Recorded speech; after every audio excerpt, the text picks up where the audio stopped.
Meu nome é Ângelo Vitor, eu estou aqui hoje para dar aula de matemática para vocês. A gente vai conversar agora sobre geometria espacial, tá ok? E galera, bem direto, a gente vai começar aqui a trabalhar com questões com vocês envolvendo dois assuntos da geometria espacial: prismas e cilindros. Prismas e cilindros. A gente vai começar logo aqui o nosso trabalho lembrando aquilo que aparece na lista, né, de competências do Enem. Para quem não está entendendo, a área de matemática é dividida em 7 partes.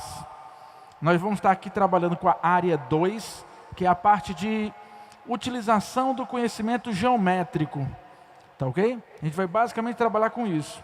E basicamente, 2 conceitos é aqueles que vocês precisam utilizar aqui: cálculo de área e cálculo de volume. Cálculo de área e cálculo de volume. Vamos começando logo aqui, né? Lembrando só um pouquinho a definição de prisma. Você está olhando para essa figura na tela aí, ó? Essa figura na tela está apresentada de 2 maneiras diferentes.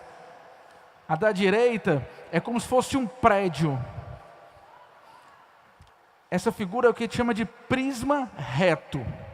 A da esquerda é como se fosse uma torre de Pisa, né? É um prédio inclinado. Essa figura que tem um prédio inclinado é um prisma também, que a gente chama de prisma oblíquo. Tá ok? Então, basicamente, eu vou ter 2 prismas.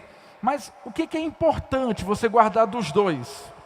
O que é importante, muito importante que você guarde dos 2? Todos 2, eles vão ter sempre 2 bases, uma em cima, uma embaixo. Essas 2 bases sempre serão paralelas e iguais. Sempre serão 2 bases paralelas e iguais. E além disso, né? Opa, foi direto. Além de ter as 2 bases paralelas e iguais, a fórmula de volume também é sempre a mesma.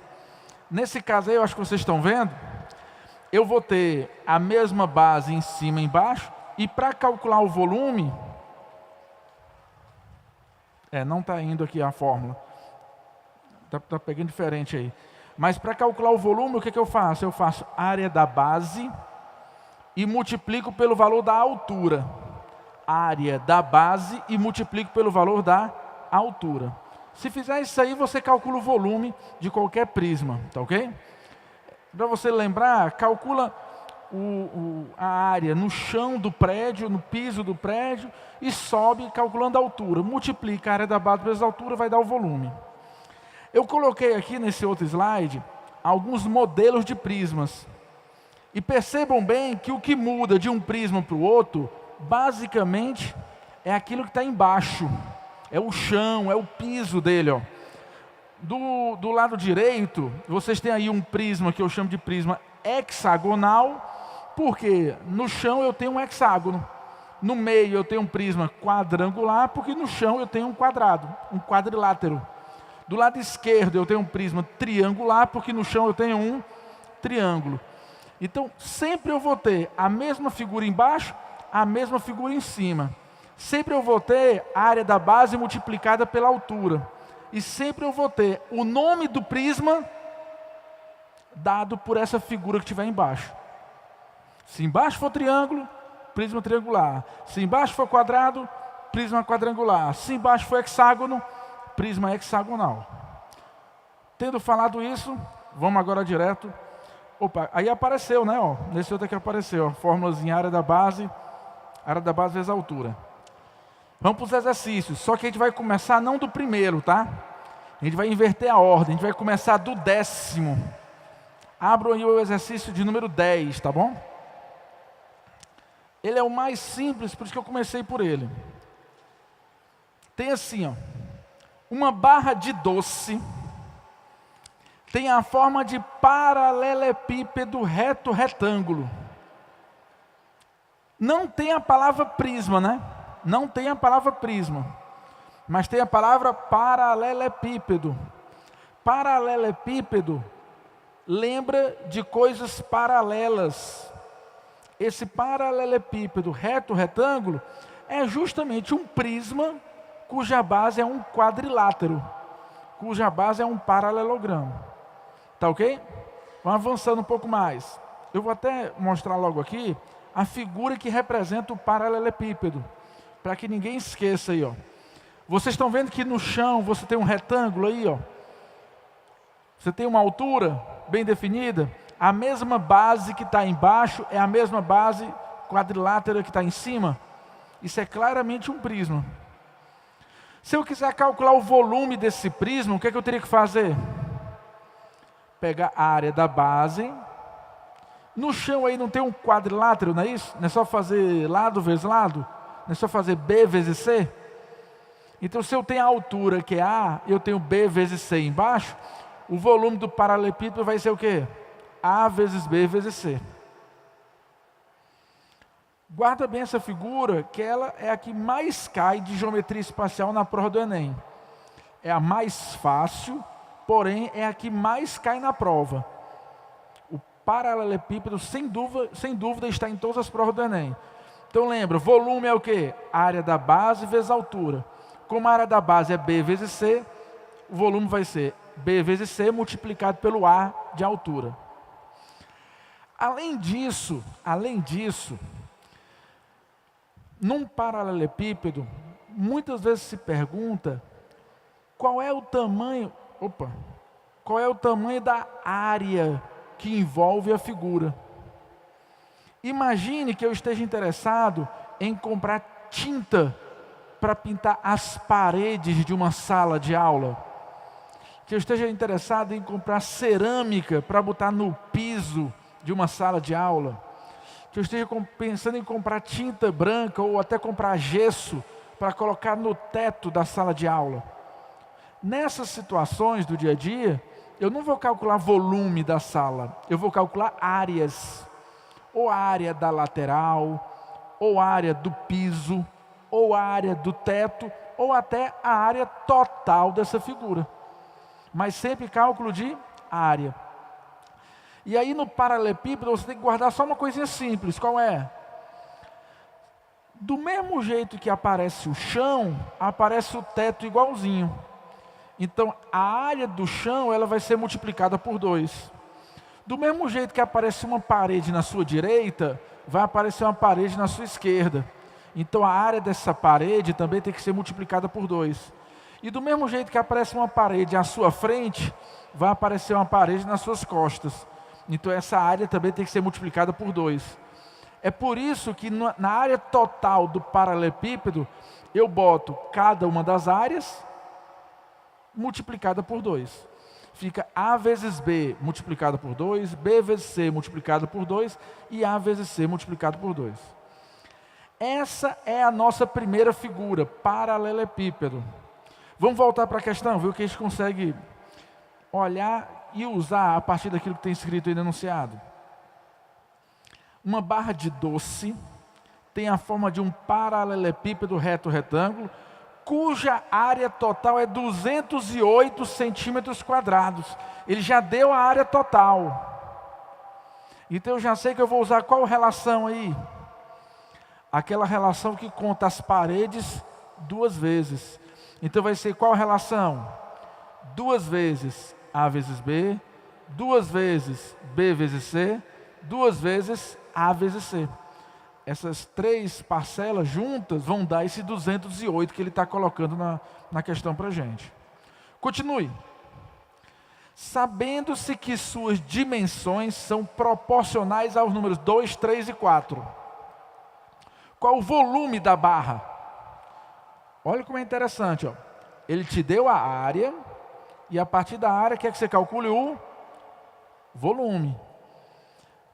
Mas ele me deu uma coisinha a mais, ele diz que as dimensões são proporcionais. O que significa dizer que algo é proporcional? Vamos pensar aqui um pouco, bora.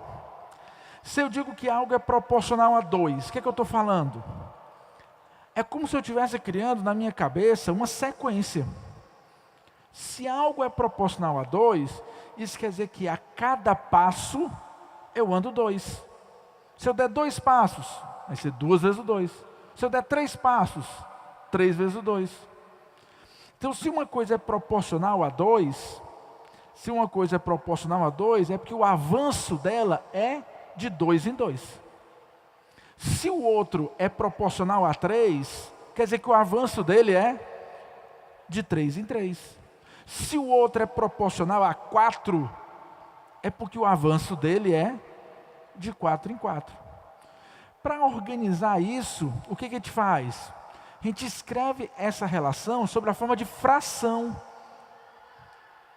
Aí coloca mais ou menos o seguinte, ó.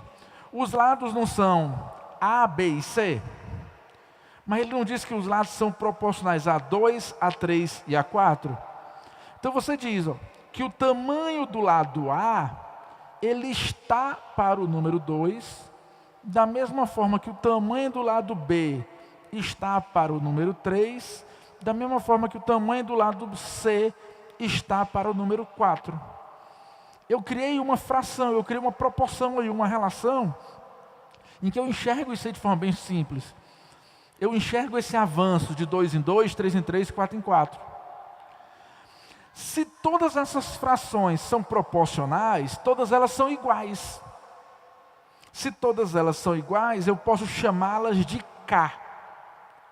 K aparece na minha expressão aí como sendo o que a gente chama de constante de proporcionalidade. Então, de novo, se falou que os números são proporcionais, ele está dizendo como é que eles andam, como é que eles saltam de tamanho em tamanho, como é que eles evoluem, como é que eles vão em sequência, passando de um número para o próximo. Se a sequência é proporcional a 2, 3 e 4, é porque para cada passo que esse aqui der, ele vai andar 2, o outro vai andar 3 e o outro vai estar andando 4. Como é que eu escrevo isso aí? Eu escrevo isso aí sob a forma de fração. Aí eu digo que o A está para 2, o B está para 3, o C está para 4, chamo tudo isso aí de constante K. Como vocês sabem, os denominadores, eles podem passar para o outro lado multiplicando, não é isso? Então esse 2 que vocês estão vendo embaixo, ele pode passar lá para cima, ó, multiplicando o K. Então o A, como ele anda de 2 em 2, o A vale 2K. O B anda de 3 em 3, o B vale 3K. O C anda de 4 em 4, o C vale 4K. Podem substituir, ó. Substituam K por 1, por 2, por 3, que vocês acompanhem e percebem como é que as coisas estão evoluindo. De uma forma geral, eu posso garantir o seguinte, ó.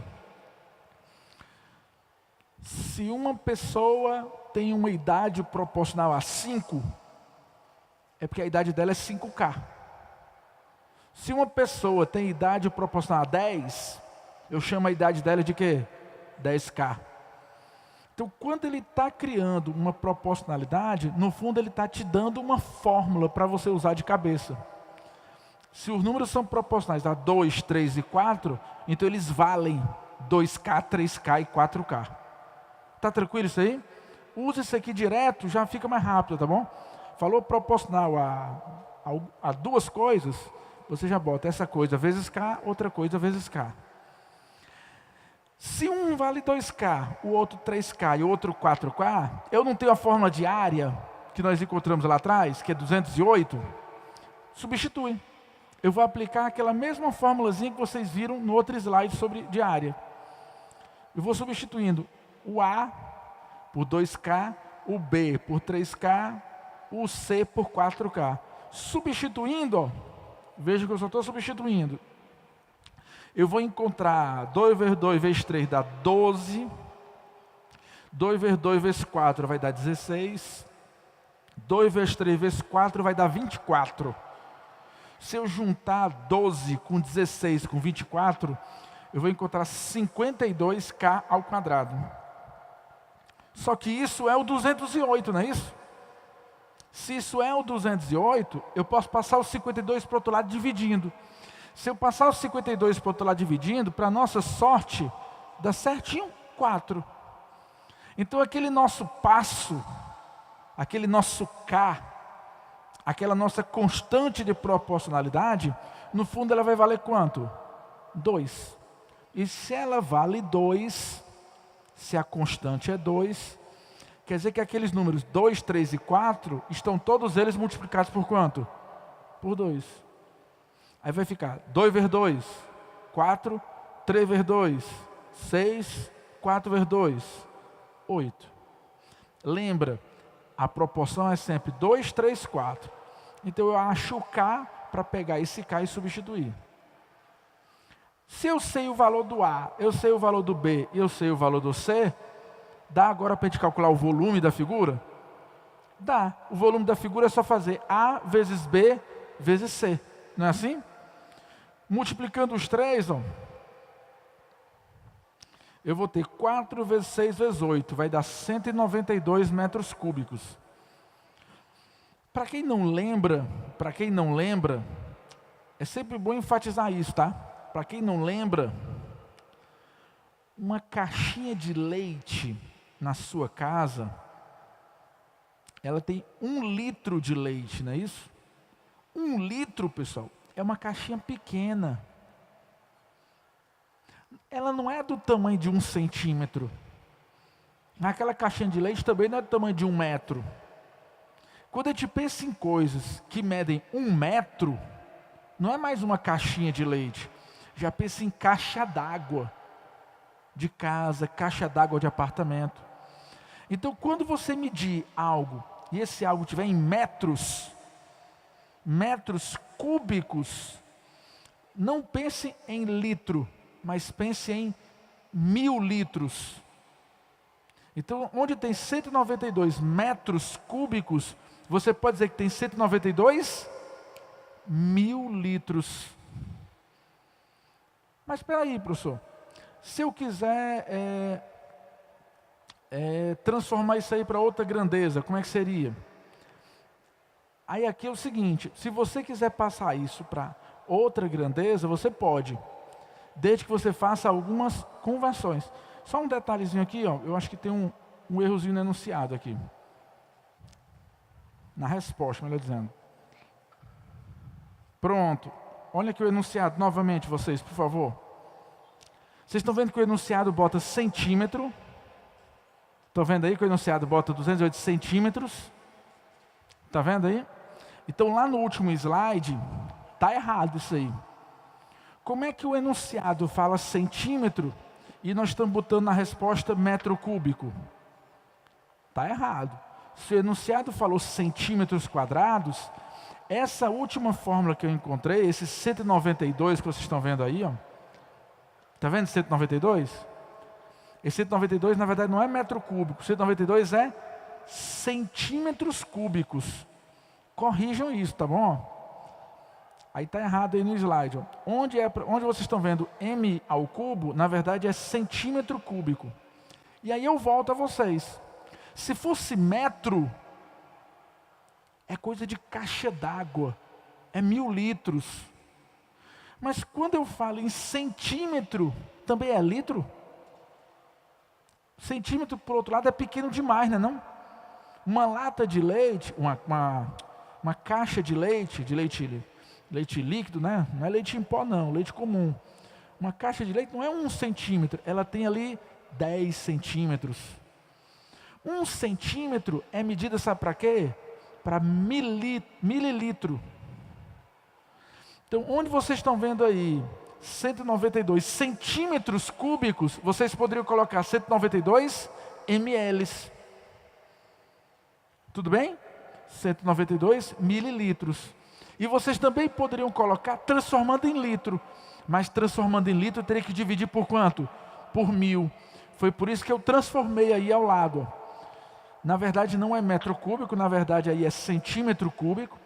E transformando de centímetro cúbico para decímetro cúbico, que é litro, aí você tem que dividir por 1000. Assim como ml, você divide por 1000 para chegar em litros. Tá ok aí?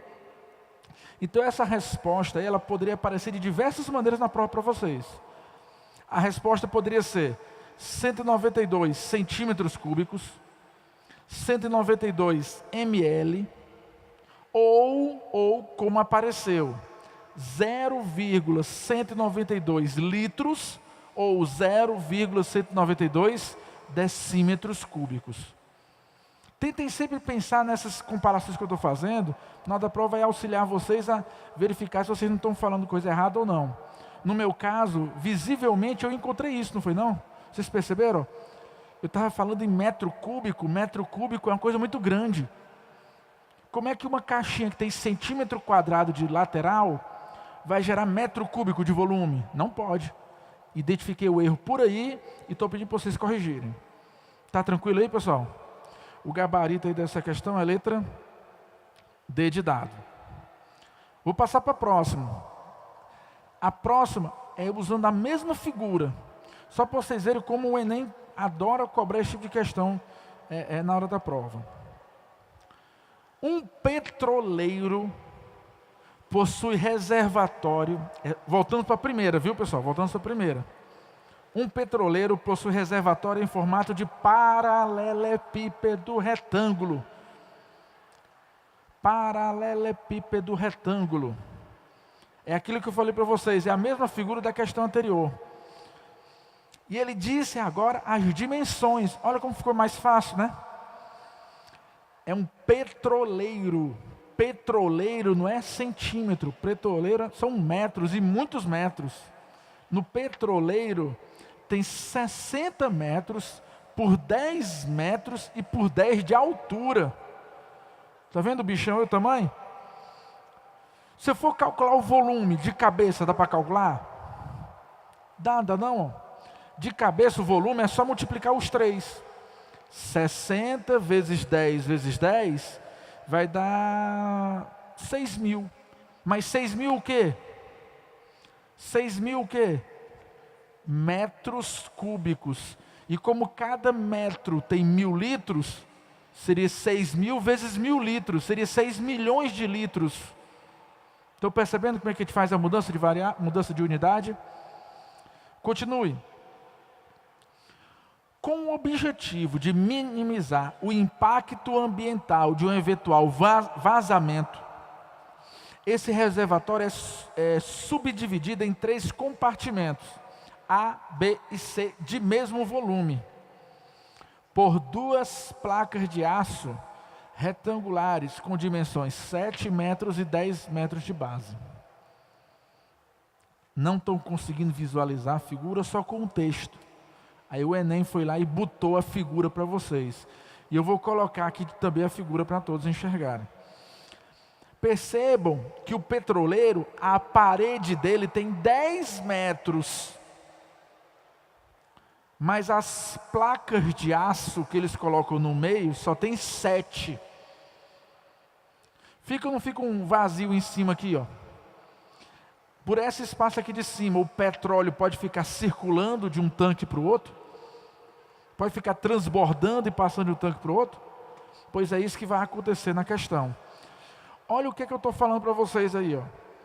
Quando o petroleiro está todo preenchido, vai até os 10 metros, não é não? De altura.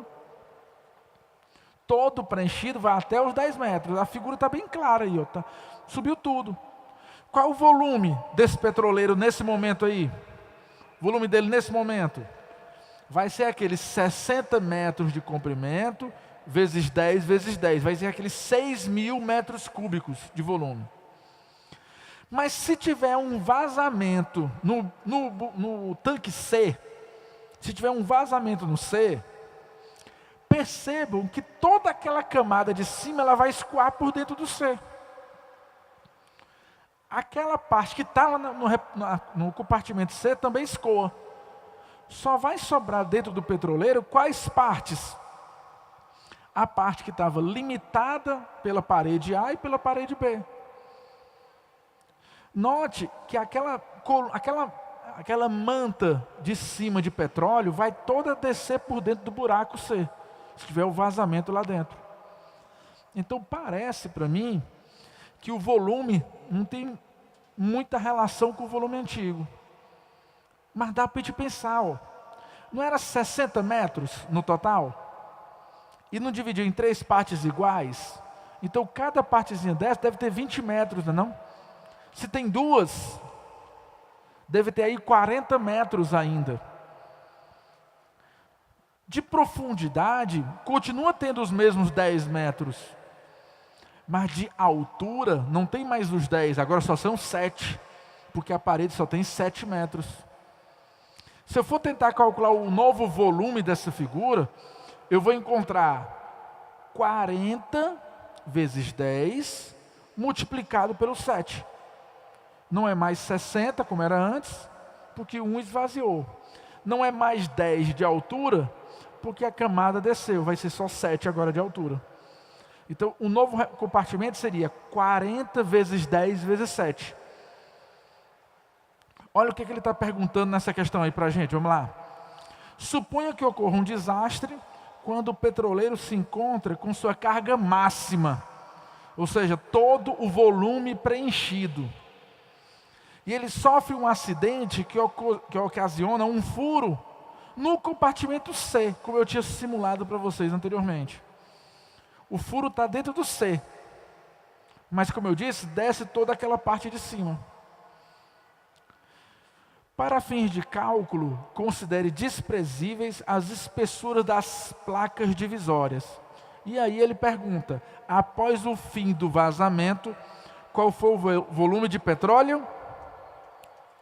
Não é que permaneceu, o volume de petróleo derramado. Para eu saber o volume de petróleo que derramou, o que eu faço? Eu pego o volume do petróleo cheio e subtraio o volume de petróleo que ficou. O volume de petróleo cheio menos o volume de petróleo que ficou. O resto é o que foi derramado. Está tranquilo aí? Calculo o total, calculo o que ficou e a diferença vai ser o que derramou. Vamos ver. Volume cheio, eu até antecipei já para vocês. Qual é o volume cheio dessa figura? Vai ser 60 vezes 10 vezes 10. Vai ser 6.000 metros cúbicos, que é a unidade. Ixi Maria, saiu, não foi?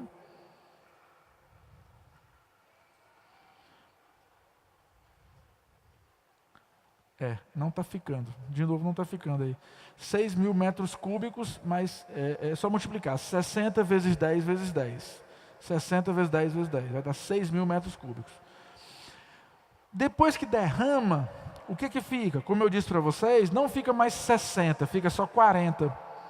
Continua os mesmos 10 de profundidade, só que agora de altura é só 7.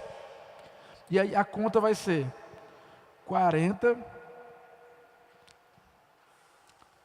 Isso dá tempo. 40 vezes 10 vezes 7. Vai dar 2.800 metros cúbicos. 40 vezes 10 vezes 7 vai dar 2.800 metros cúbicos. Tranquilo até aí? O que derramou então? É só pegar a diferença.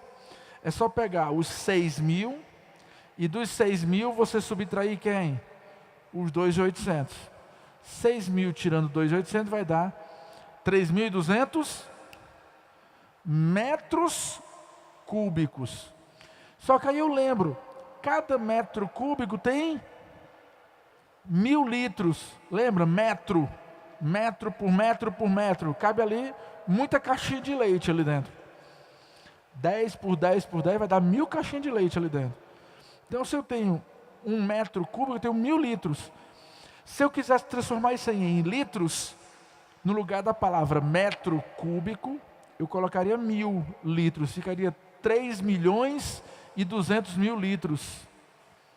3.200.000 litros, eu poderia converter escrevendo 3,2 vezes 10 a sexta litros. Então note que não basta saber resolver a questão. No final, depois que resolve, tem que saber fazer a conversão de unidade para poder marcar o gabarito correto. A mesma resposta pode aparecer escrita de outros formatos. Nessa nossa questão aí, eu acho que apareceu direto 3.200, não foi isso? Foi direto 3.200 que apareceu no gabarito? Não?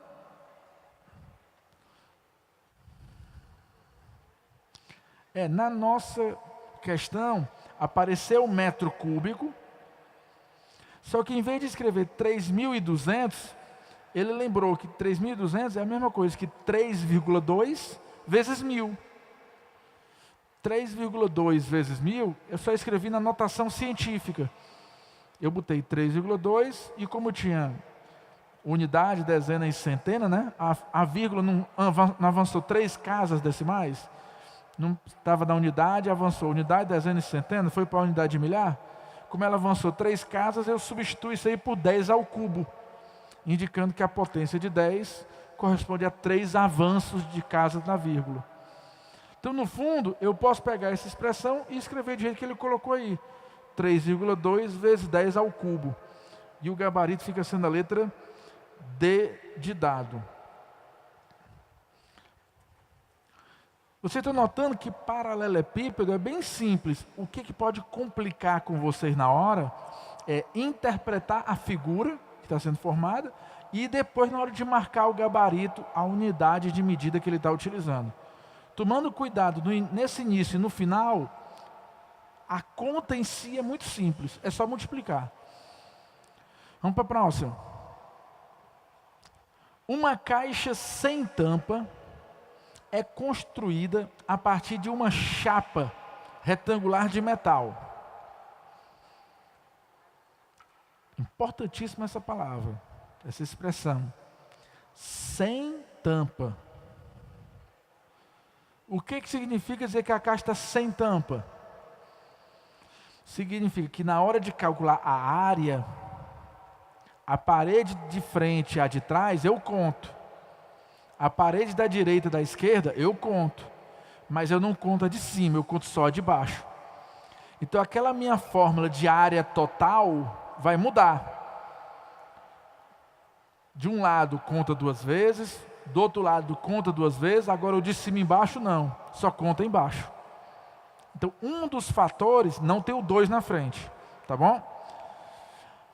Essa chapa, o que é uma chapa, pessoal? Uma chapa é um retângulo no chão assim, é tipo aquela parede ali do Data Show aí. Essas telas aqui, é um retângulozão como está aí na figura.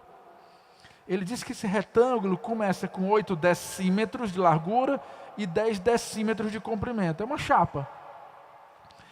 E diz que essa caixa vai ser feita cortando-se de cada canto da chapa um quadrado de X decímetros. Realmente vocês estão vendo a chapa? Estão vendo a chapa cortada? X de cada lado, está vendo? Espera aí, não era 10 centímetros? Se eu cortar X do lado direito e dobrar para virar a caixa, depois cortar X do lado esquerdo e dobrar para virar a caixa, dobrei X, meu tamanho não era 10? Se era 10 e eu cortei X, o tamanho agora que ficou de uma ponta a outra da caixa vai ser 10 menos 2x. Na outra dimensão, na largura, a largura valia 8. Se dobrou x de um lado, dobrou x do outro, quanto é que vai ficar nessa largura? 8 menos os 2x que dobraram. Então a minha figura, que ela começou tendo 10 por 8, ela não tem mais, ela diminuiu, ela foi dobrada. Vai ficar 10 menos 2x, 8 menos 2x. Quando eu fizer essa avaliação, ele pergunta qual é o novo volume da caixa. Aí é simples, né? Ó. Pensa, ó. Um ficou 10 menos 2x. No outro ficou 8 menos 2x. E na altura? Aquele x que você cortou foi o que dobrou, né, não? Aquele x que você cortou foi justamente o que virou a altura. Então a altura vai ser x. Então eu vou ter 10 menos 2x, 8 menos 2x e a altura quanto? X. Como é que a gente calcula o volume? É só multiplicar todo mundo, é só fazer as 3 dimensões multiplicadas. 10 menos 2x vezes 8 menos 2x, tudo isso aí multiplicado por quanto? Por x. Se vocês aplicarem a distributiva, aí saírem multiplicando através da distributiva, vocês vão obter, ó, no último parêntese logo, 8x menos 2x ao quadrado, aplicando distributiva na última parte, e depois aplicando distributiva no meio, vai ficar 10 vezes 8x, 80x. 10 vezes menos 2x ao quadrado, menos 20x ao quadrado. Menos 2x vezes 8x, menos 16x ao quadrado. E menos 2x vezes menos 2x ao quadrado vai ficar menos com menos é mais, 2 vezes 2, 4, x vezes x ao quadrado, x ao cubo. Você só organiza os dois termos que estão no meio, porque os dois têm x ao quadrado, não é isso? O menos 20x2 e o menos 16x2, você junta, fica menos 36x2. E se vocês olharem, isso aí é exatamente o que está no item A da apostila. Então o gabarito da questão vai ser a letra A. Repito, mera operação. Não tem que se preocupar com unidade, porque está tudo com letra. Só tinha que se preocupar lá no começo, né? Com aquele x que você cortou, o que aconteceu com ele. Aquele x virou a altura e diminuiu de um lado e do outro. No 10, de um lado e do outro, no 8. 10 menos 2x, 8 menos 2x. Depois é só multiplicar. Essa questão, pessoal, é uma questão que já caiu na prova, é uma questão que foi tida como difícil, e ela não é difícil. Foi tida como difícil, sabe por quê? Muita gente raciocinou correto e perdeu a questão na hora de fazer as contas. Então, às vezes, você tem que pensar o seguinte, ó, a prova é grande? É cansativa? É no mesmo dia da redação? Mas eu te pergunto, tu vai correr numa questão que tu sabe fazer, correndo o risco de perder a questão?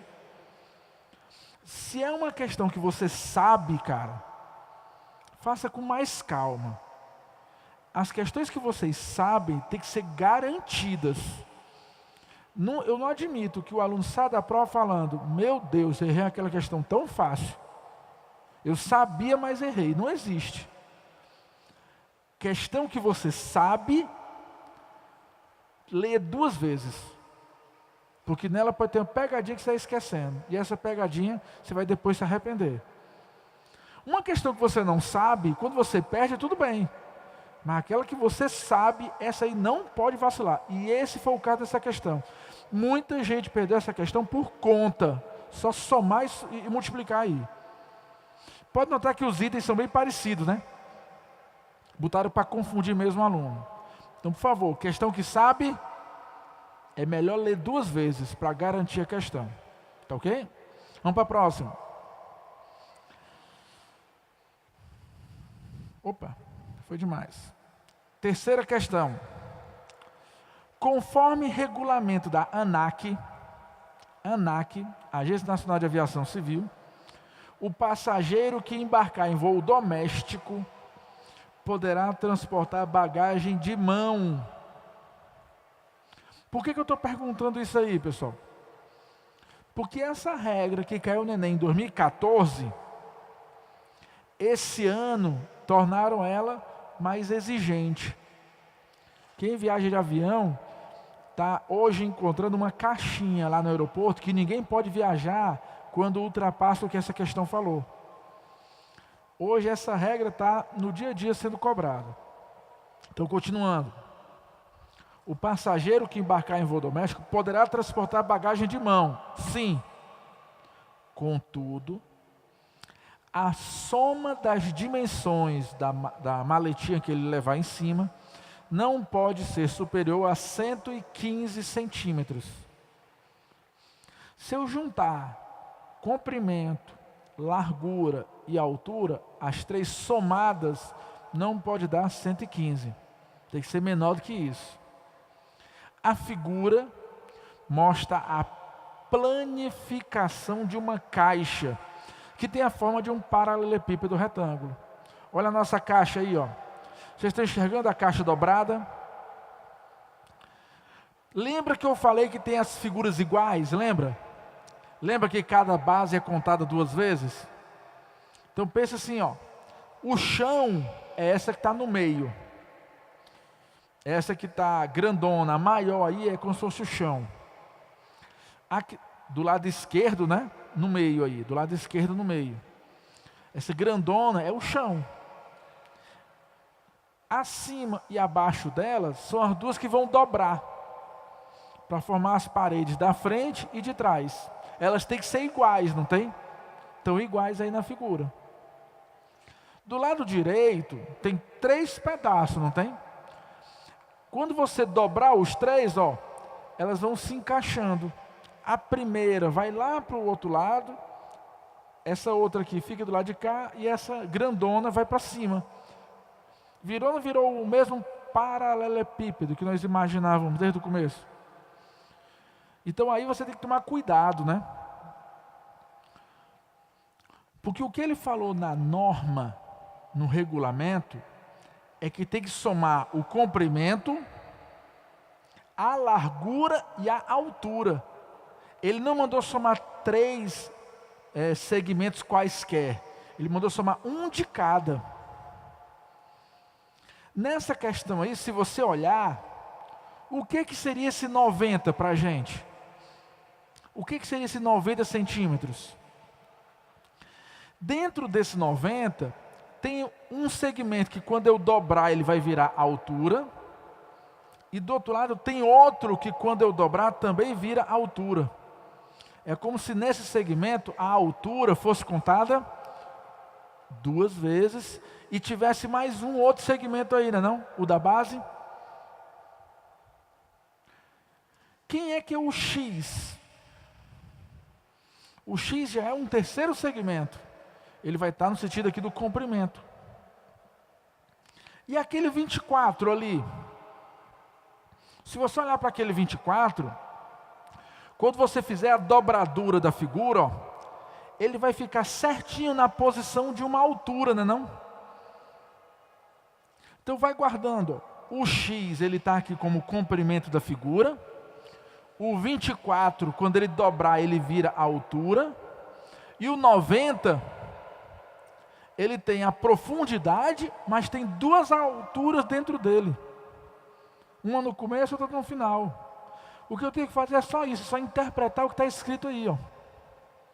De novo, quem é o X? O comprimento. Quem é o 24? A altura. E quem é aquele 90? É a profundidade, ou seja, é a largura da figura com mais 2 alturas dobradas. Vamos ver como é que seria. Marquei ali a base, ó. Marquei a base para o pessoal não se confundir. Estou imaginando a figura dobrada.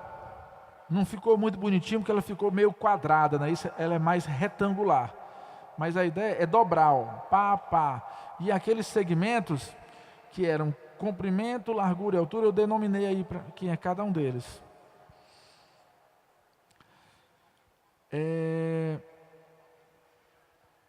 Eu chamei aí de forma diferente, tá? Na questão. Eu chamei o 90 como sendo um segmento do meio, como se ele tivesse dobrado, e botei ali como sendo 2 larguras. Não importa isso. Não importa o nome que eu dou aí. O que importa é que esses 2 segmentozinhos, que juntos com o do meio formam 90, são aquele mesmo 24 que estava lá do outro lado, não é isso? Não é aquele mesmo 24? Eu só fiz uma dobradura um pouco diferente aí na solução, mas dentro do 90, aquele 24 aparece 2 vezes, uma em cima e outra embaixo. Quanto é 24 mais 24? Não é 48?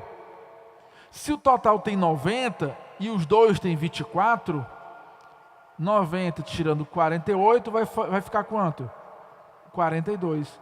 Esse outro pedacinho vai ter 42. Não importa o nome que eu dou para ele, o que importa é que ele vai valer 42 para a gente. eu chamei a largurazinha de 24 e o outro eu chamei de x. Aí quando eu substituí lá, aquele outro segmento virou sendo quanto? 42. Então agora eu defini bem quem são os elementos. Ó. Um é 24, o outro é 42, está faltando só o x, não está?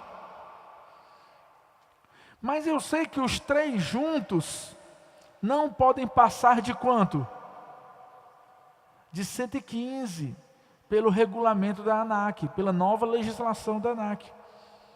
Então se eu tinha 42, se eu tinha 24, eu tinha o x, soma os três e não pode dar quanto? 115. Você bota igual a 115 só para ver o valor máximo que ele pode alcançar. E foi isso que eu fiz. Ó. Somando os três, um deles eu botei 42, o outro eu botei 24, os dois juntos já deram 66. Para 115 está faltando quanto? 49. Então aquela outra dimensão que ficou faltando, no máximo, ela pode ser quanto? 49. Deu para visualizar aí o que está acontecendo? A ideia, repito, era vocês perceberem que aqueles dois segmentozinhos eram o mesmo 24 que estava lá do outro lado. Se percebeu que aqueles dois eram o mesmo 24, fazia 2 vezes 24, 48, para 90 faltava só o 42 no meio. E o terceiro você fazia pela soma igual a 115. O gabarito é a letra E. E nós podemos passar para a próxima. A próxima é bem mais difícil. Porque ela envolve uma coisa chamada prisma inclinado. Prisma oblíquo. Só que para a gente não vai ter muita dificuldade não, né? Por quê? Porque ele deu o ângulo.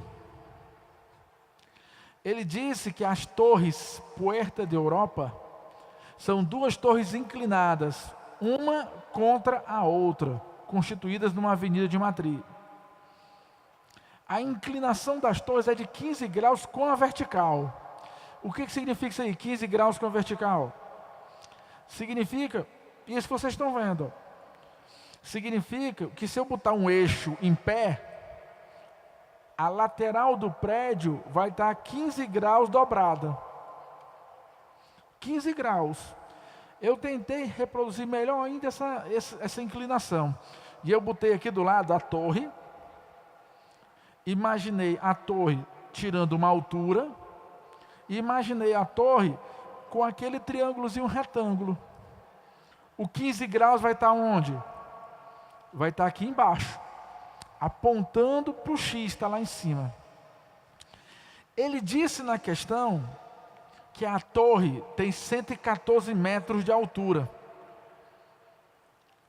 E dá para eu descobrir então quem é aquele X lá de cima. Simples, porque não tem um triângulo retângulo. Como é que eu relaciono os dois catetos de um triângulo retângulo? Quando eu tenho os dois catetos, melhor, quando eu quero trabalhar com os dois catetos e eu sei o ângulo, é só trabalhar com a ideia de tangente. Afinal, tangente não é cateto oposto sobre cateto adjacente?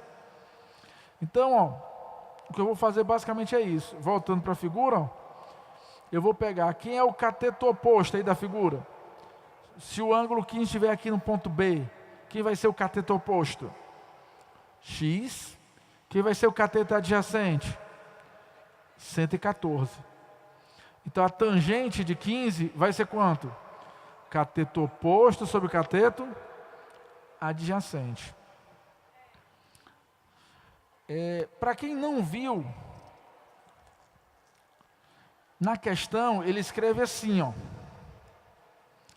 Utilizando 0,26 como valor aproximado para a tangente de 15. Ou seja, o próprio enunciado já está te avisando que é para tu usar a tangente de 15. O próprio enunciado já está te falando que é para você usar a tangente de 15 e é que é para usar a tangente de 15 valendo quanto? 0,26. Ele está te dando essa informação. É lógico que você só tem que procurar onde usá-la. E nesse caso aí foi bem fácil, né? Porque se o ângulo 15 era a inclinação com a vertical, o cateto oposto estava lá em cima e o cateto adjacente aqui embaixo. Quem é o valor de x aí? Se eu fizer a conta, só multiplicando, né? 0,26 vezes 114 vai dar 29,64 metros. E o que ele pediu na questão aí, hein? Ele pediu a área da base. Como é que a gente calcula a área da base? Como é que a gente calcula a área da base? Não é um quadrado no chão? É uma torre quadrada, então é só fazer x vezes x, né não? Eu não calculei o tamanho do x. Olha lá, ó. Para quem não viu a figura, olha o tamanho do x que eu encontrei lá em cima. Uma das laterais. Se aqui é x, na outra dimensão eu vou considerar que também é x. Aí quando eu calculo a área, x vezes x vai dar x ao quadrado, 29,64 ao quadrado vai dar 878,53. Dentro dos itens, ele não bota o valor exato, mas ele pede para você posicionar esse cara. Esse cara é maior do que 700. Então o gabarito é a letra E de Eva. Tá bom aqui. Então, a área da base é maior que 700, o gabarito é a letra E de Eva. Tranquilo até aí? Tem uma outra questão um pouco mais avançada, mas a ideia dentro dela é sempre uma ideia de interpretar algo que você já conhece, né? Nesse caso aí, envolvia um tiquinho de nada aí de trigonometria. Só a definição de tangente do ângulo.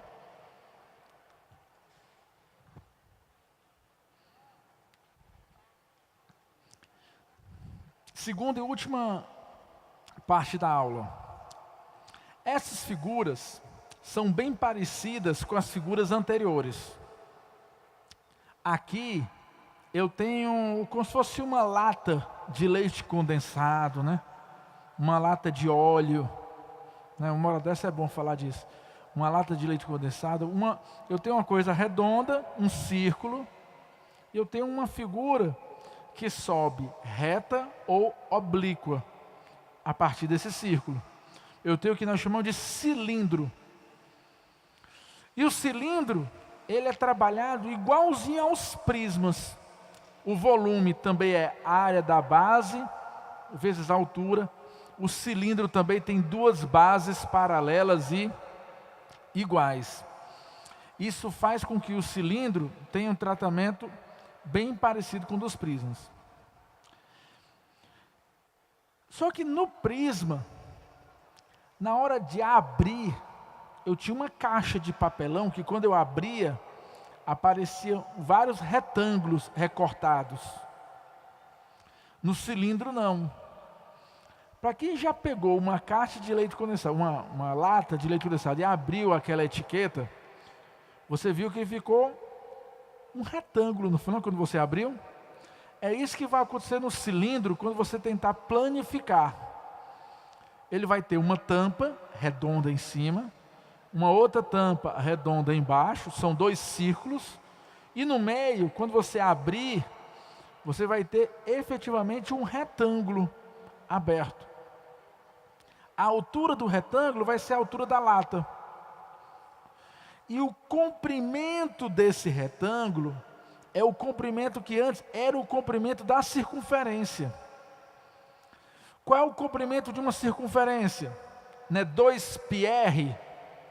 Então agora esse 2πr vai estar aberto, formando um retângulo, sendo a área lateral desse prisma. Então eu vou ter poucas mudanças. O volume continua sendo a área da base vezes a altura, mas as minhas poucas mudanças, todas elas vão ser na área. De novo, eu vou ter dois círculos. A área de cada círculo é πr ao quadrado. Então vai ser πr ao quadrado embaixo, πr ao quadrado em cima, vai ser 2 vezes o πr ao quadrado. E na lateral, eu vou ter um retângulo aberto com o tamanho 2πr vezes a altura. Essas são as fórmulas de cilindro que vocês precisam compreender. De novo, a área da base é πr² vezes a altura, e esse é o volume, né? E a área total vai ser 2 vezes a área da base, 2 vezes o πr², mais a área da lateral, que é 2πr vezes h. Anotaram as duas, né, já? Pessoal, só lembrando, ó, da mesma coisa que a gente falou na caixa de papelão, né, que às vezes vem sem tampa, aqui também vai vir sem tampa. Então, se ele falar que é uma caixa sem tampa, você apaga o 2 ali da frente, né? Fica só uma base, mas a lateral continua sendo 2πr vezes h. Ok? Apaga só o 2 da base, o 2 do πr². Passemos agora para o exercício, se eu não me engano, exercício 6, né? Não, 5. Vamos lá. Para resolver o problema de abastecimento de água, foi decidida, numa reunião do condomínio, a construção de uma nova cisterna. Vocês já viram cisterna, né? Como é que é, né? Aqueles anéis de concreto, né? Que o cara bota e sai furando o chão. Ou então são cisternas, caixas d'água gigantescas. O mais normal no interior é o cara abrir um buraco, jogar aqueles anéis de concreto no chão, empurrar e aí a água ser puxada lá para dentro. Ali é claramente o quê? Uma cisterna que tem o formato de um cilindro subterrâneo, né? Emburacado lá. A cisterna tem formato cilíndrico com 3 metros de altura no chão e 2 metros de diâmetro. Espera aí. As fórmulas que eu falei para vocês, nenhuma delas falava em diâmetro. As fórmulas, todas elas falavam em raio. Então, viu a palavra diâmetro, já se preocupa logo, risca logo e já corrige para virar raio. Se ele está te dizendo que tem aí 2 metros de diâmetro, se tem 2 metros de diâmetro, você já bota uma setinha do lado. O raio é 1 metro. Escreva isso aí no material. Sabe por quê? Se você ficar só decorando, já tu esquece. A questão é longa, tal, você vai se perder no meio da história, vai botar o 2 como sendo raio, aí perde a questão. Se ele diz 2 metros de diâmetro, o raio só vale 1 metro. Estimou-se que a nova cisterna deve comportar 81 metros cúbicos de água, mantendo o formato cilíndrico e a mesma altura da atual. Ele falou em manter o mesmo raio? Não, ele só disse que manter a mesma altura. Não falou do raio, só falou da altura. Após a inauguração da nova cisterna, a antiga será desativada. Utilize 3 como aproximação para π. Isso é muito comum na prova do Enem. Eles não botam um π valendo 3,14. Ele bota o π valendo 3, porque ele sabe do aperreio na hora da prova de vocês. Se ele falou π valendo 3, é porque a conta vai dar bem certinha, bem fechadinha. Se a conta não estiver dando fechada, se preocupe, você pode ter errado alguma continha no meio da história. Ah, professor, eu fiz a questão e apareceu raiz de 2. Tome cuidado. Quando ele costuma botar isso aí, é para a conta dar bem bonitinha, para você não perder muito tempo. Afinal, ninguém é obrigado aqui a saber quanto é raiz de 2, ou quanto é raiz cúbica de 2, coisa desse tipo de cabeça. Na prova do Enem não pode usar calculadora. Então é para as contas darem mais fechadas. Tá ok? Continua. Qual deve ser o aumento, qual deve ser o aumento no raio para atingir o volume desejado? O raio antigo qual era? 1. Vamos ver o raio novo, qual vai ser? O raio novo, pensa, o volume que ele quer chegar é 81. A altura é a mesma, que é 3. Como é que a gente calcula o volume? Área da base, que é πr ao quadrado, vezes a altura, que é 3. Eu não tenho o volume, que é 81? É só igualar. Aí eu faço lá 81, de um lado, é o volume. A área da base, eu já sei que é quanto? πr2, está lá embaixo. E a altura, eu sei que é quanto? 3. Se é 81, a área da base vezes a altura, que é 3, é só pegar 81 e dividir pelo 3, não? Se eu pegar 81 e dividir pelo 3, vai dar 27. A área da base é 27. Só que dentro desse 27 tem que ter o π e o r ao quadrado. Só que o π vale quanto? 3. Passo 3 também dividindo. 27 dividido por 3 vai dar 9. Deu certinho. 9 tem ou não tem raiz quadrada? Tem. Ele bota de propósito. Raiz quadrada de 9 é 3. Se o raio antigo era 1 e o raio novo é 3, qual é o aumento que ele vai precisar fazer no raio? Ora, o aumento vai ser de 2 metros. Porque ele já tinha 1 metro. Ele já tinha 1 metro. E vai passar a ter 3 metros. Então a diferença vai ser de 2 metros. E o gabarito é a letra C de casa.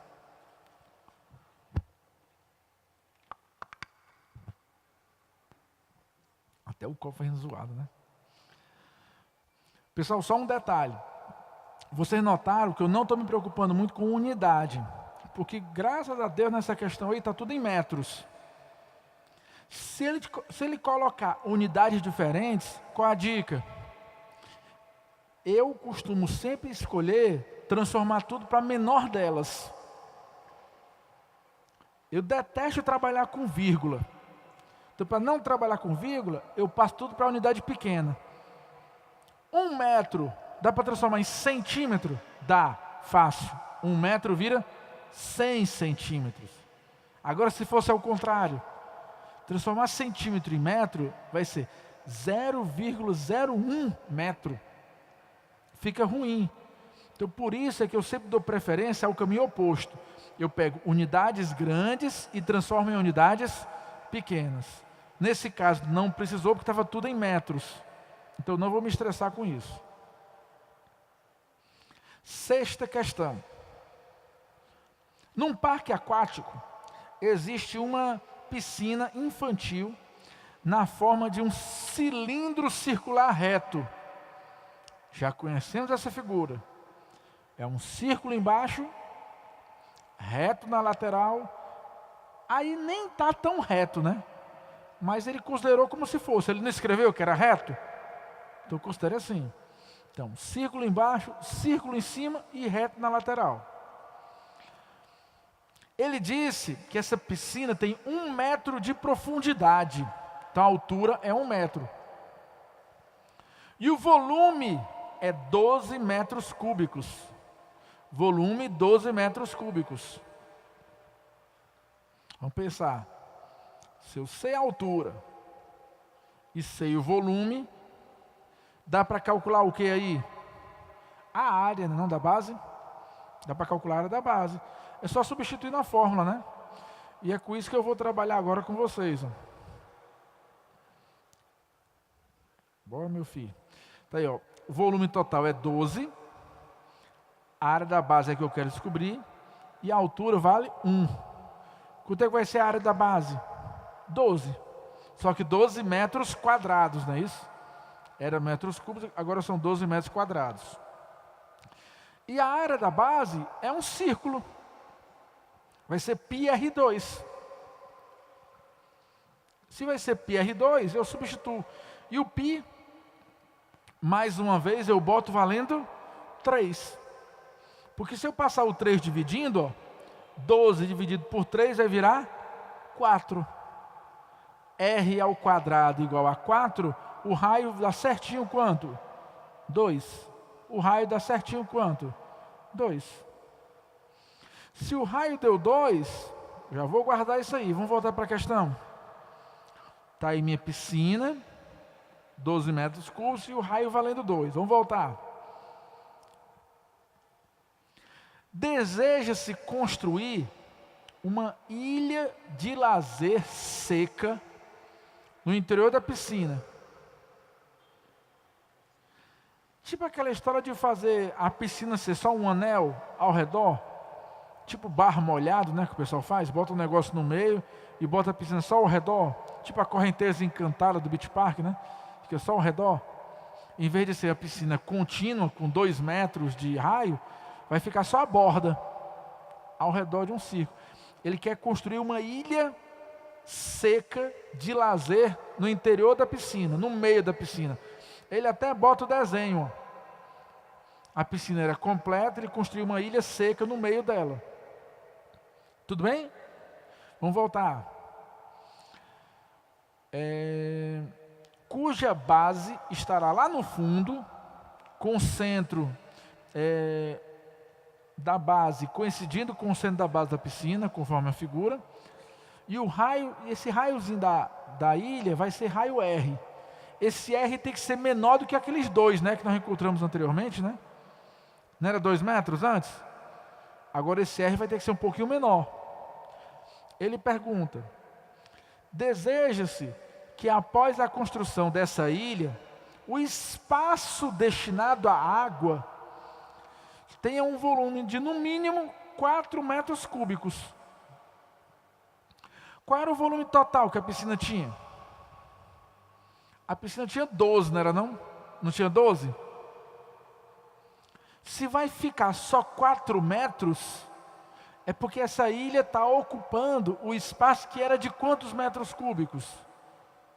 8. Não era 12 a piscina completa? Repetindo, não era 12 metros cúbicos a piscina completa?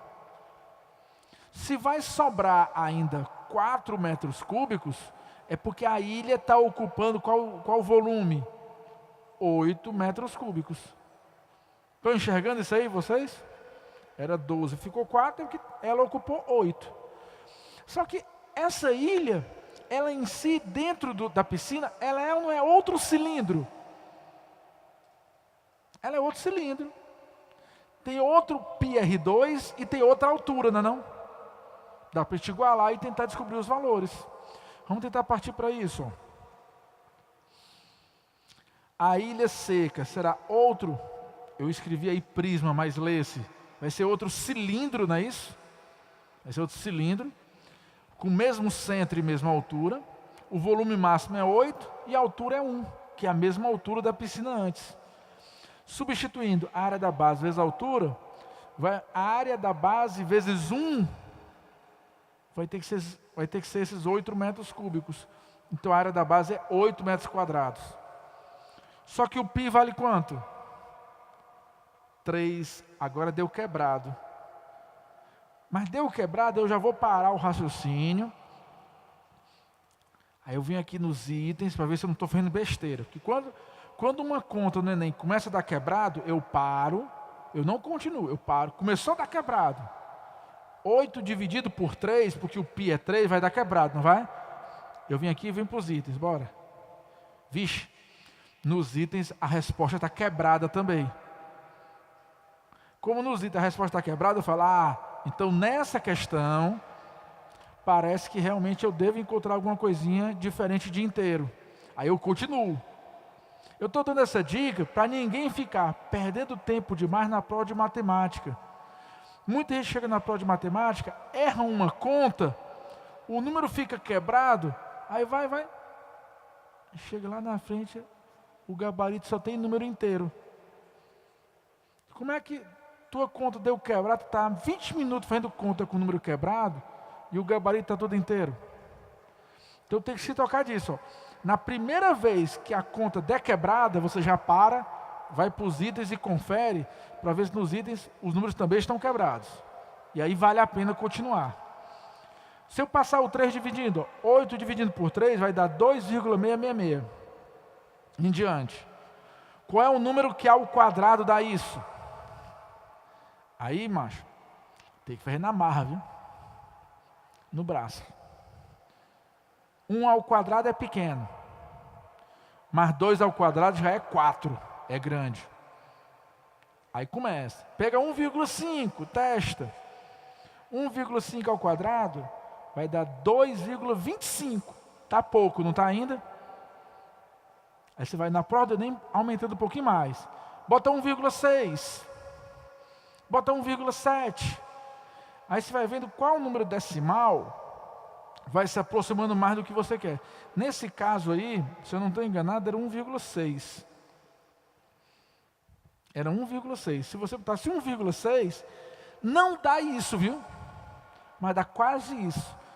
Eu acho que era 2,56 que dava. Aí está dando 2,66, bem pouquinho diferença, não?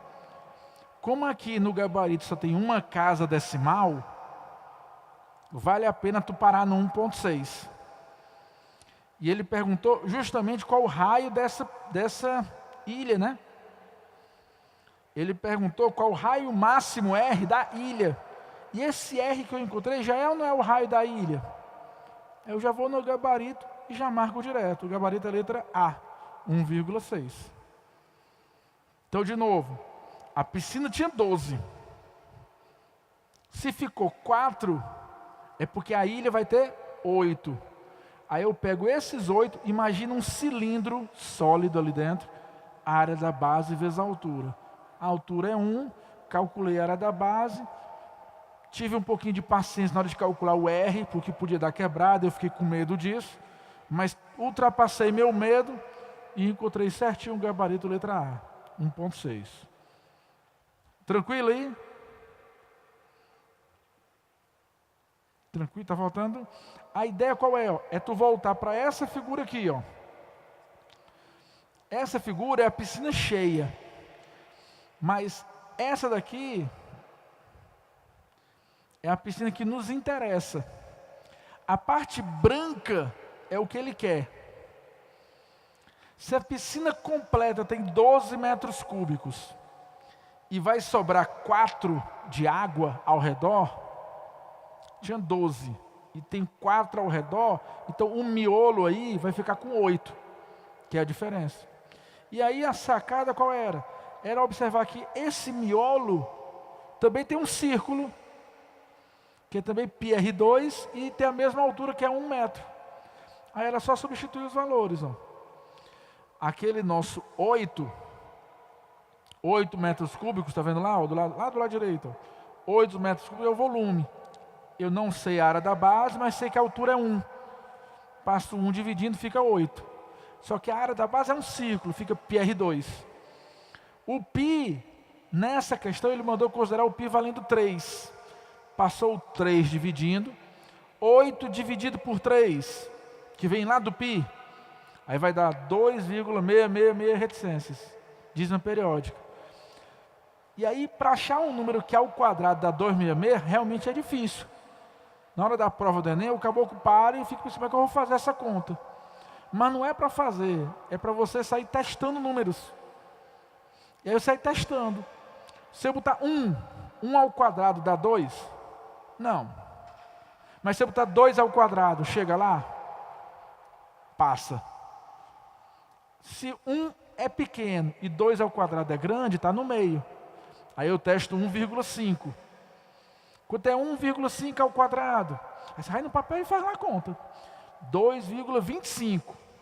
Melhorou, é 2,25, mas não é ainda o que ele quer. Aí eu vou aumentando. Se 1,5 faltou um pouquinho, aí eu vou no 1,6. Aí no 1,6, ali dá 2,56. Está bem pertinho, falta só 10. Testa 1,7.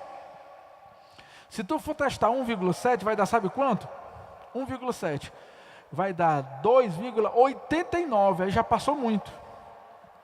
Então, dos dois, o melhor é 1,6. E tinha 1,6 aí também. Beleza? A ideia é que você não precisa saber decorado as respostas, as contas. Você vai na hora por tentativa, puxando o número de cabeça, tentando ver qual que se encaixa na resposta. Tá ok? Gabarito, letra A. 7ª questão. Um reservatório d'água na forma de paralelepípedo, reto, de base quadrada. De base quadrada. Essa aqui é a mais difícil da aula todinha, viu? Vou logo avisando que essa aqui é a mais difícil. É a que tem mais detalhes. Para logo aí nessa palavra e já pensa. Ele disse que a base não é só quadrangular. Ele foi mais específico. Se ele falasse base quadrangular, que tinha 4 ângulos, podia ser qualquer ângulo.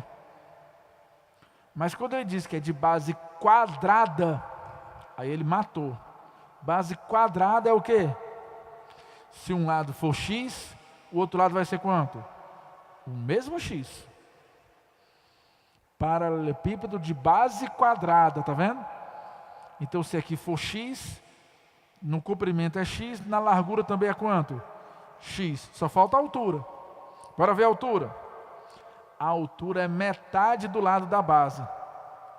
Então se aqui é x, a altura vai ser quanto? Metade, x sobre 2. Percebeu que eu tenho as 3 medidas aí? Só que a sacanagem estava agora. Tem x sobre 2, mas ele disse que só está com 80% de sua capacidade. Quando você derrama água numa caixa d'água dessa, onde é que a água enche primeiro? Não é o chão, não. O que é que ela vai enchendo aos poucos? Não é a altura, não. Então, se o reservatório está com 80% da capacidade, a água está no piso já. Ó. Se está 80% da capacidade, é porque a água subiu até 80% do nível.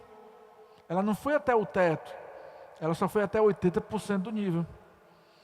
Então lembra, ó, era x e x sobre 2, não é isso? Se tivesse cheio, x e x sobre 2, se tivesse cheio. Nesse caso, é x é x sobre 2 se tivesse cheio, mas ele só está ocupando qual parte desse x sobre 2? 80%.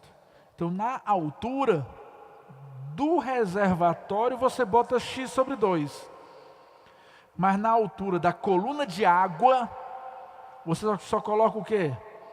80% do x sobre 2. Percebeu a diferença? Ele disse as dimensões e disse até onde é que a água ia. Só até 80% da altura. Se fosse preciso acabar de encher esse reservatório, pensa, vai. Se tem 80% da capacidade, para terminar de encher está faltando quanto? 20. Ele diz que para terminar de encher os 20%, para terminar de encher esses 20% que estão faltando, ele precisa de 500 baldes, e cada balde com 12.800 ml. Outra sacanagem que ele fez. Para que botar um negócio em ml? Tu já viu balde sendo vendido em ml? Balde é vendido em litro, não é não? Ele botou em ml para sacanear, para a unidade ficar difícil para você. Só que aí você lembra, 12.800 ml, eu divido por 1.000, vai dar litro, não é isso? Aí é como se fosse 12,8 litros. 12,8 litros. Isso é só um balde. E são quantos baldes aí? 500. Então vai ser 500 vezes 12,8 litros. E isso é só o que falta para terminar de encher. Ou seja, é só aqueles 20% que estão faltando. Vamos escrever isso aí, bora. Vamos escrever isso aí numa figura. É sempre bom desenhar a figura e ver o que está acontecendo. Vamos fazer. Ele quer saber é correto afirmar que a altura da água que há nesse reservatório, quanto é que é a altura, certo? A altura de água. Ou seja, ele quer saber quem é aquele 80% da altura. Tudo bem? Vamos continuar. Está aí a minha figura. X, X e X sobre 2. Esse é o reservatório cheio. Continua. Se eu fosse calcular o volume cheio, seria quanto? X vezes X sobre 2. Seria X ao cubo sobre 2. Isso aí é se eu fosse calcular o reservatório cheio. Se eu fosse calcular o reservatório cheio. Mas qual é a parte desse reservatório que está ocupada? 80%. Qual é a parte que falta encher? 20%. Qual das duas é que eu sei? Eu sei o valor que está cheio ou eu sei o valor que falta encher? Eu sei o que falta encher, não é? O que falta encher é quanto? Não é 20%? E eu sei que isso aí corresponde a 500 baldes de 12,8 litros, não sei? Eu posso igualar duas coisas. Vamos ver se foi isso aí que eu fiz. Ó. Só para encher 80%. Falta para encher quanto? 20%. Aí eu calculei que 20% desse volume cancela com 2 embaixo, fica quanto? 10%. Não fica de X3? Se eu cancelar com aquele 2 lá de baixo, fica só quanto? 10%. Só que esse volume que vocês estão vendo aí é o volume que falta encher, que corresponde aos 500 baldes. Aí eu vou igualar. 20% do volume, eu vou igualar aqueles nossos 500 baldes de 12,8 litros. Vai ser o próximo slide. Ó. 10% do X3 vai ser 500 vezes aquele balde de 12,8 litros. Fechou? Aqueles 10% do X3 corresponde aos 500 baldes de 12,8 litros. É só conta. 500 vezes isso, se eu não me engano, dá 6.400. 10% não é 10 sobre 100? Não é 10 sobre 100? 10% não é 10 sobre 100? Se eu simplificar, fica quanto? 1 sobre 10, não é isso? Esse 10 eu passo para o outro lado multiplicando. Era 10 por 100, simplificado ficou 1 sobre 10. Passo o 10 para o outro lado multiplicando.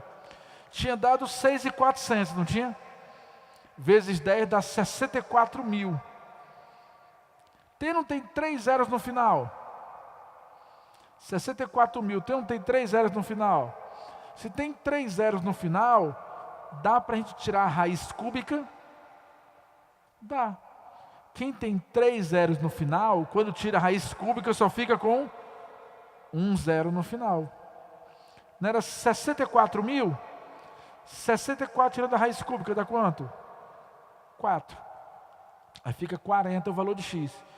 A ideia qual foi? Eu multipliquei 500 balde de 12,8. Eu não escrevi aqui, mas 500 vezes 12,8 vai dar 6.400. Transformei a porcentagem em fração. Era 10%, eu escrevi 10 sobre 100. Simplifiquei, equivale a 1 sobre 10. O 10 eu passo para lá multiplicando. Aí fica 64 mil. Fica x ao cubo igual a 64 mil. Só que x ao cubo igual a 64 mil dá para tirar a raiz cúbica. Porque quem tem 3 zeros no final, tirando a raiz cúbica, fica com 1 zero.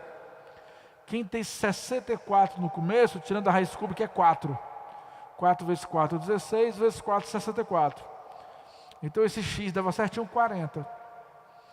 Só que x é o tamanho do lado, não é isso? Não é o tamanho do lado? A altura não é x. A altura é x sobre 2. X sobre 2 dá 40 sobre 2 dá quanto? 20. Então a altura era só 20. E desses 20, qual é a parte que está com água? É só 80%. Então você tinha que pegar esse x, dizer que o x era metade, ou seja, que era 20, e depois ainda calcular quanto? 80% dele. 80% do 20 vai dar 16. Eu não transformei tudo em litros. Litro não é metro, mas litro também não é o quê? Centímetro. Litro é o quê?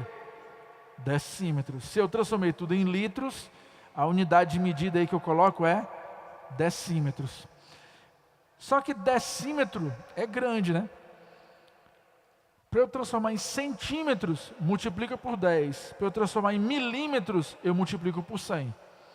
Vai ficar 16 decímetros, ou seja, 1.600 milímetros. E notem que, novamente, o cara lá da prova do Enem fez essa sacanagem. Ele botou o negócio em ml, que tem a ver com centímetros, mas no gabarito ele botou em milímetros. Você, se for trabalhar do jeito que ele botou, tu ia trabalhar com números gigantescos, difícil de trabalhar, e ainda ia ter que fazer a transformação no final. Do nosso jeito, pelo menos a conta ficou um pouco mais rápida no meio dela. Tá ok? No final tinha que fazer a transformação do mesmo jeito. Olha que coisa louca, né? Uma questão difícil dessa, o cara no final ainda bota uma pegadinha para te derrubar com relação à unidade de medida. De que adianta tu perder 7, 8 minutos fazendo essa questão e no final errar a unidade? É a mesma lamentação que tem de quem errar a questão fácil. Tá ok? Então, sempre aquele cuidado. O finalzinho é tão importante quanto o raciocínio principal da questão. Afinal, você está marcando um ABCDE. Você não tem como escrever seu raciocínio lá na prova, tá bom? Então o gabarito aí era a letra B de bola. Lembrando que unidade de medida, vocês têm que estar com ela na ponta da língua, fazer a conversão. Para não errar isso aí na hora da prova. Tinha mais duas, mas eu vou... Acho que está no horário, né? Termina agora que horas? 5h30, é isso? Tem agora mesmo, então. Eu acho que é agora, né? Então termina? Ó, eu vou dar só o gabarito das outras duas. Na oitava aí, vocês estão vendo? A conta era de novo uma conta de paralelepípedo de área. Não tinha tampa, que era só para pintar as paredes da piscina. Como era só para passar impermeabilizante na piscina, uma tinta impermeabilizante, então você não botava na tampa. Piscina não tem tampa. Se você fizesse, você ia encontrar a resposta letra A. A melhor oferta era do primeiro fabricante, com 26 latas de 10 litros. E a nona questão